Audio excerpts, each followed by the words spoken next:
Nos candidats sont là. Nous avons à l'extrême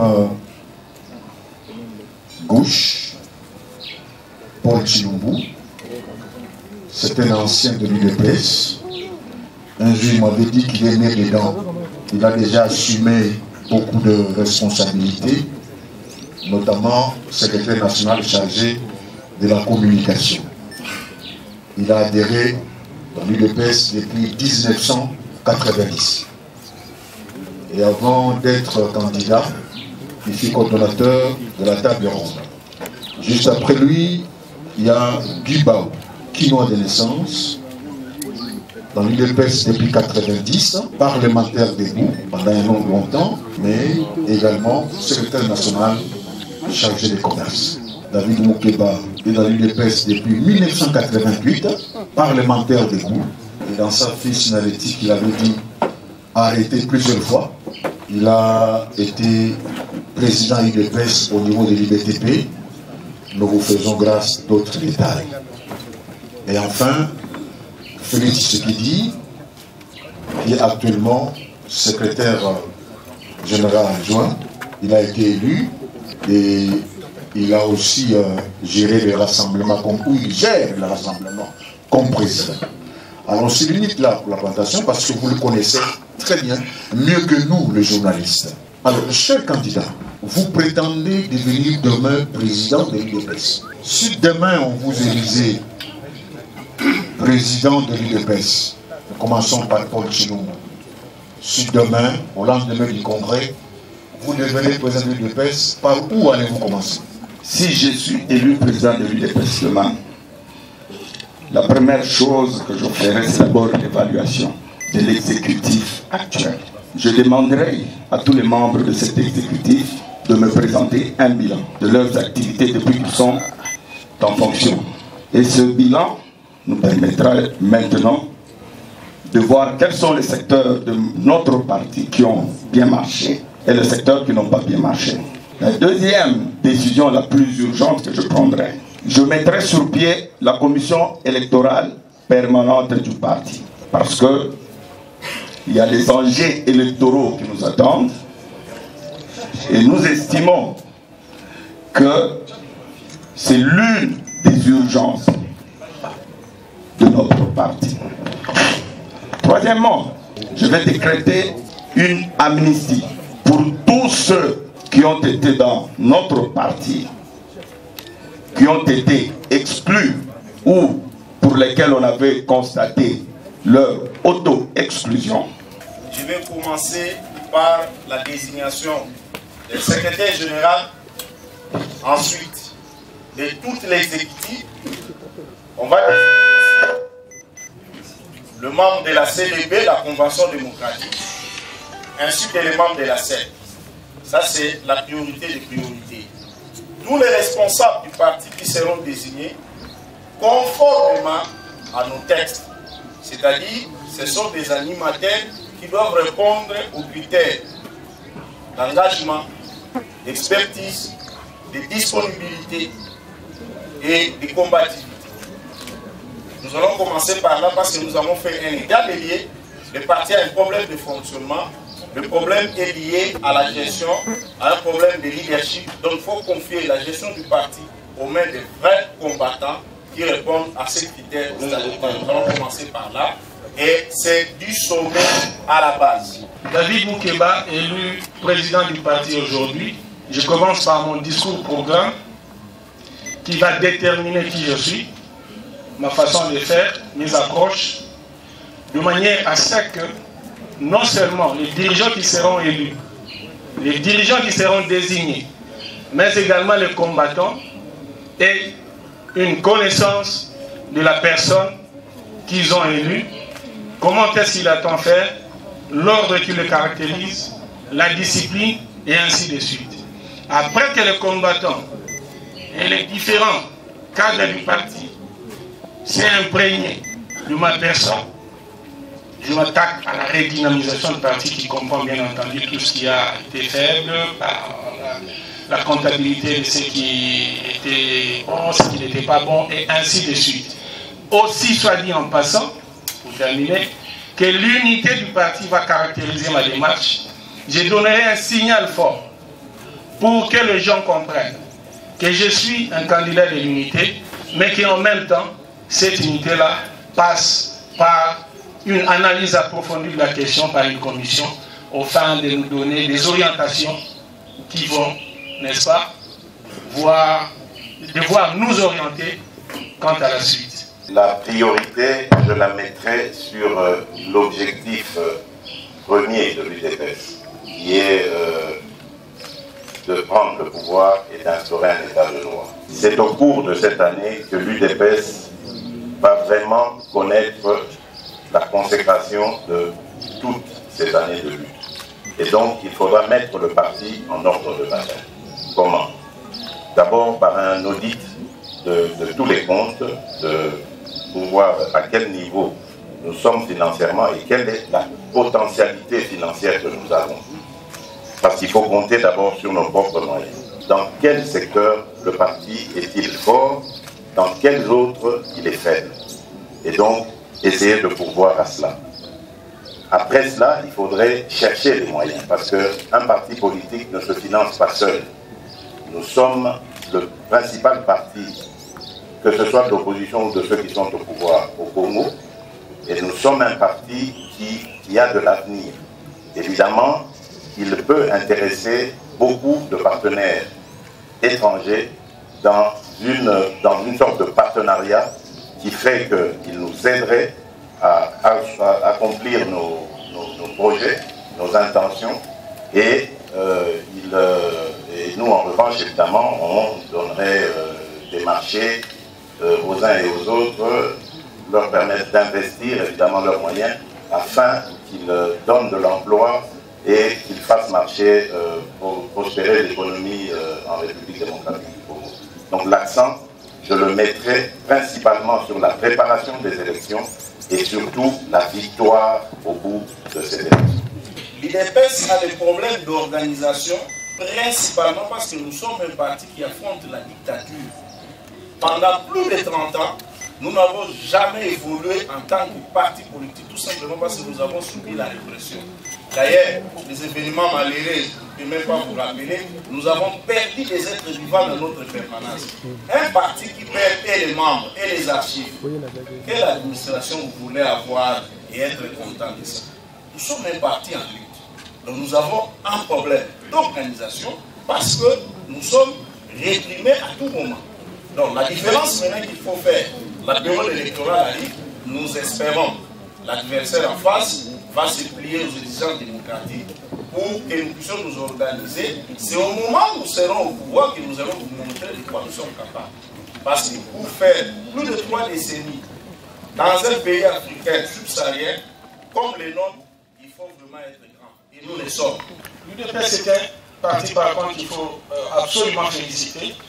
Parce qu'au regard de tout ce qu'il a connu par rapport à toutes les dictatures qui se sont succédées dans ces pays, un autre parti qui ne serait pas mieux implanté disparaîtrait déjà.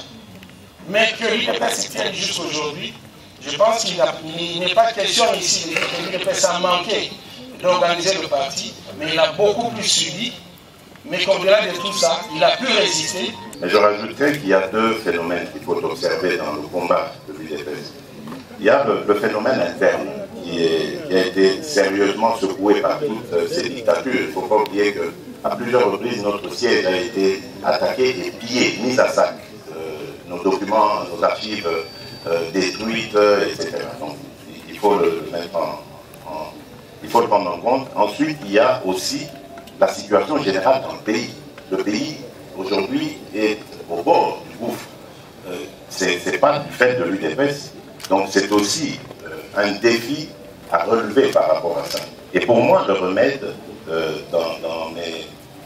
dans mes projets, c'est évidemment la formation. Nous devons absolument former nos cadres à la situation réelle du pays. Et justement, c'est dans cette formation, vis-à-vis de la gestion de la chose publique, mais également de la chose du parti, que je peux répondre à votre question.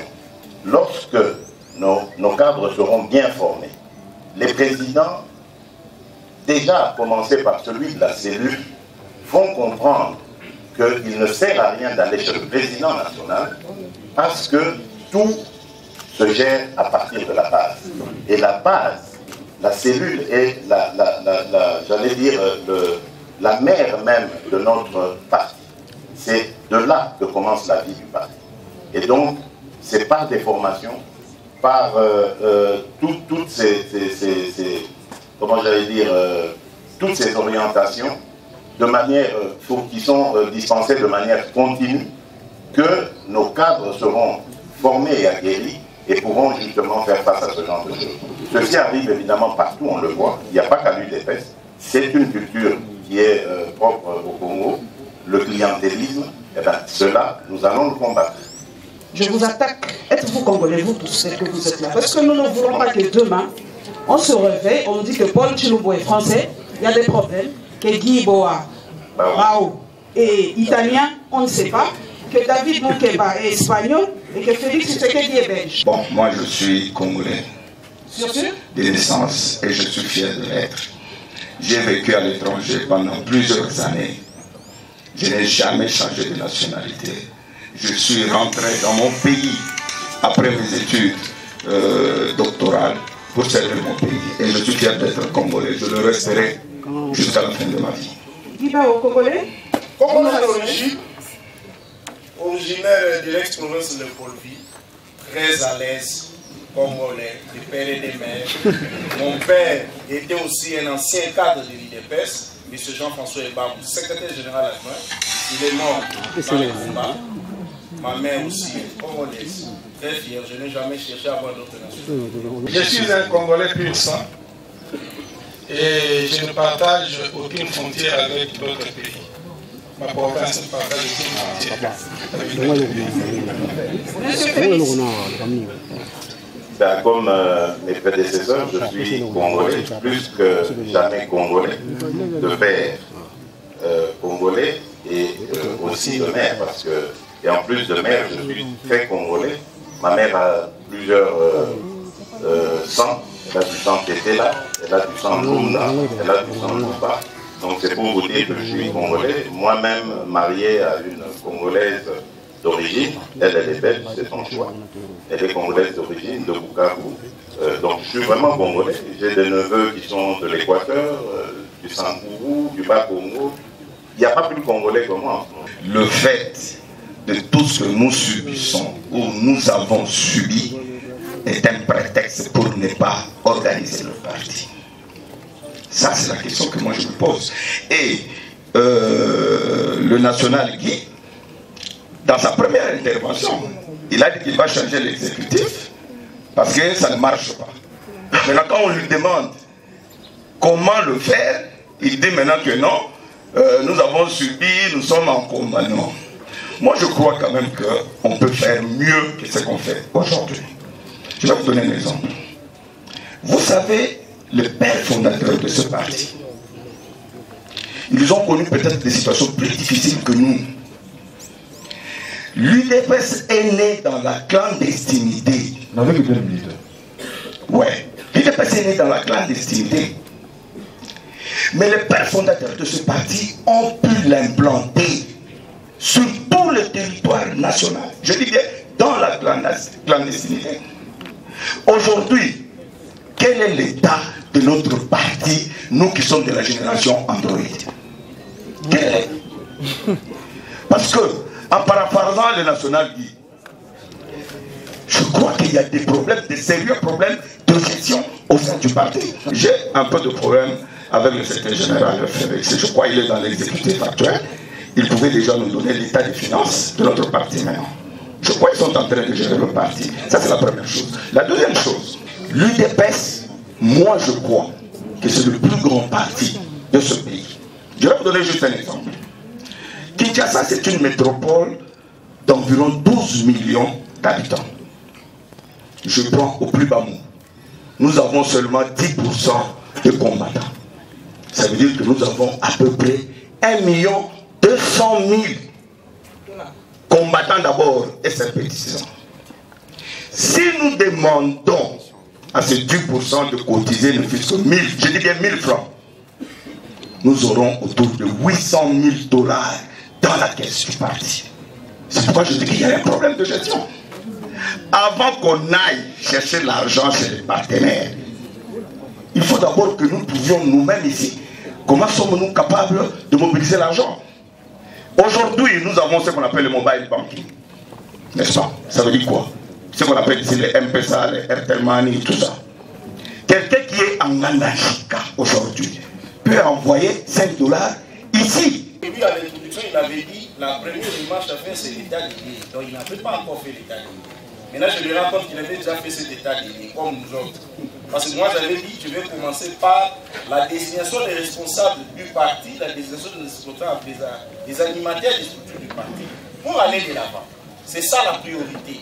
Même lorsqu'on parle des finances, il y a effectivement des problèmes au sein des EPS. Mais il y a plusieurs niveaux. Il y a des problèmes internes et externes. En interne, j'ai dit, les responsables qui seront nommés doivent répondre au profil statutaire. Je reviens sur ça. Il y a la probité morale, il y a la crédibilité. Les responsables là qui seront nommés seront maintenant en symbiose avec la base et nous allons renflouer nos caisses avec les cotisations. Ça, c'est un premier volet. Le deuxième volet, le monde aujourd'hui, nous vivons dans un monde interdépendant. Nous allons sensibiliser les partenaires, ceux qui seront disposés à collaborer avec nous. Nous allons aussi bénéficier de leur assistance. Ce n'est pas une infraction. Donc voilà comment nous voyons les choses. Donc il faut d'abord établir la confiance entre le responsable de gestion, les former aussi, ça c'est un peu plus tard, et la base qui va cotiser et que cet argent soit géré en bon père de famille. Je voudrais d'abord répliquer à l'intervention de mon ami Paul Chilombo qui, je signale au passage, a déjà fait partie de l'exécutif de l'UDPS dans sa vie. Et il n'a jamais proposé ça, ce qu'il dit aujourd'hui. Ensuite, je voudrais dire que M. Paul Chilombo était de ceux qui ont combattu une initiative pourtant louable qui a émané de notre secrétaire général, qui était la vente des cartes. Et cette opération était d'autant plus louable qu'elle faisait en même temps vente de cartes et établissement d'un fichier signalétique qui reprenait d'une base de données, qui reprenait tous les membres de notre parti. Il est de ceux qui ont combattu ça. Mais je dis, si évidemment nous devons agir dans le sens de saboter les initiatives des uns, pour ensuite les dénoncer et dire qu'ils ne font rien, je crois qu'on ne construit pas. Voilà pourquoi moi je parle d'unité au parti. L'unité, elle est très nécessaire, parce que la Bible nous l'apprend d'ailleurs. Une nation divisée contre elle-même est vouée à sa perte, la perte de notre leader. Elle n'était pas prévue. Et nous avons tenu bon, nous avons gardé la maison du UDPS unie, tant bien que mal unie. Vous avez vu toute l'adversité qu'il y a aujourd'hui. Le pouvoir s'est mis avec des gens de chez nous qu'il a débauchés et qu'il a essayé de retourner pour qu'il dédouble l'UDPS. Nous nous battons sur tous les fronts. Sur le plan, le front diplomatique, madame, l'UDPS est très fort. J'en veux pour preuve la déclaration ou l'interpellation de madame Niki Eli dernièrement au Conseil de sécurité au ministre Okitoun en lui demandant, je dirais même en lui imposant de tout faire pour que le délégué de l'UDPS à la CENI soit là. C'est le travail de la diplomatie de l'UDPS. Parce que les autres faisaient passer leur UDPS comme la paix. Donc nous nous sommes battus. C'est vrai qu'il y a encore du travail à faire, je le comprends très bien. Nous allons faire ce travail parce que nous sommes là pour ça.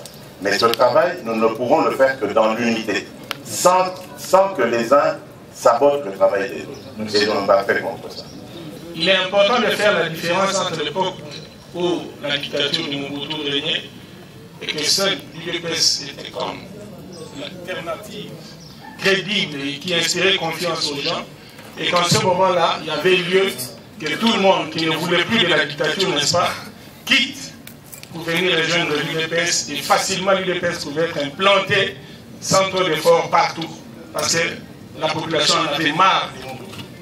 Mais qu'aujourd'hui, dans un pays où il y a plus de 600 partis politiques, dont il y a des efforts supplémentaires à faire, devions vraiment faire la différence entre les deux époques et ne pas comparer l'époque de nos pères fondateurs à ce que nous vivons aujourd'hui. Il y a un sérieux problème qui a miné le parti, celui de plusieurs courants.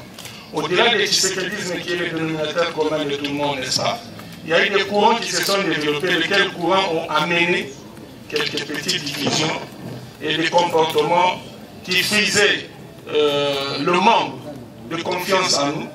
Et cela a fait que le finance du parti à tous les niveaux en souffre.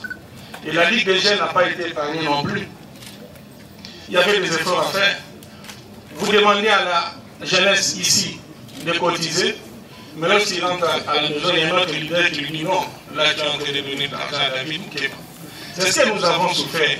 Mais qu'aujourd'hui, nous sommes en train tous de parler de l'unité, c'est un élément important et hyper important pour nous, n'est-ce pas, qui va faire renaître la confiance au sein du parti et tout autour d'un leadership accepté par tous. Je pense que les finances au moins notre son de cloche. Il y a une rupture de confiance entre certains, pas tout le monde, certains responsables qui ont géré les partis et les combattants. Lorsqu'il y a une rupture de confiance, personne ne peut cotiser. C'est la raison pour laquelle nous voulons recréer cette confiance en nommant les responsables qui ont la probité morale, qui sont des combattants engagés, qui sont crédibles.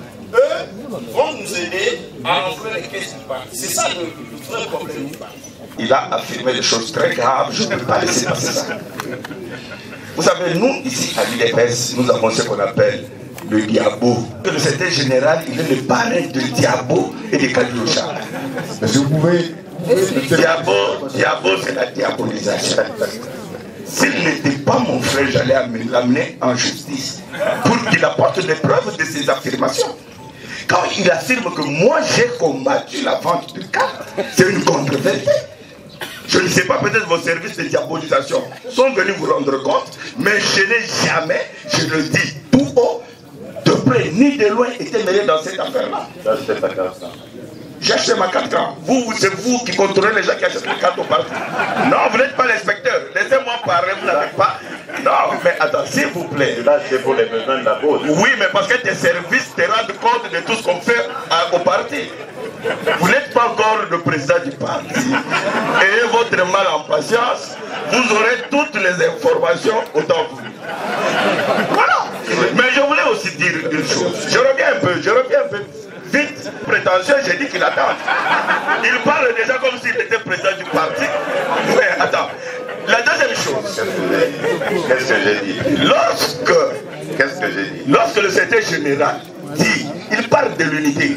Mais l'unité là, c'est trop facile de faire du verbiage. Comment allez-vous faire l'unité au parti aussi longtemps qu'il y a autant de frustration? Dans ce parti, nous, les pères fondateurs, quand je parlais des pères fondateurs, nous disions que l'UDPS est une pyramide renversée. Mais monsieur le CGA, votre exécutif a renversé encore la pyramide. Ce qui veut dire quoi? Vous avez pris tout le pouvoir qui était au niveau de la base du parti, vous avez fait les 3 cas plus T. N'est-ce pas? Alors, je voudrais dire ceci. Moi, président de ce parti, je vais revaloriser le président, la base du parti. C'est ça la clé. Maître Sylvain Mouton. Cette structure-là, pendant que cet exécutif dormait, a pu former 300 formateurs des témoins. Mais je vous dis que cette structure-là a été combattue. Et aujourd'hui, Maître Sylvain Mouton, avec tous les cadres qui sont dans cette structure, ne sont pas sur la liste de ceux qui doivent participer au congrès. Et c'est dans ce cadre-là que vous allez créer l'unité au parti. Lorsque vous négligez les fédéraux, moi, la table ronde a reçu plus de 20 présidents fédéraux qui étaient venus pour le deuil du président, ici, qui ont essayé de rencontrer les autorités du parti. Je crois que le prof a besoin de garder son calme. Il a dit que je serais peut-être l'auteur d'un courant, n'est-ce pas? Mais j'ai cru comprendre qu'il est candidat pour le congrès qu'il y aura demain, de mon courant. Posez-lui la question.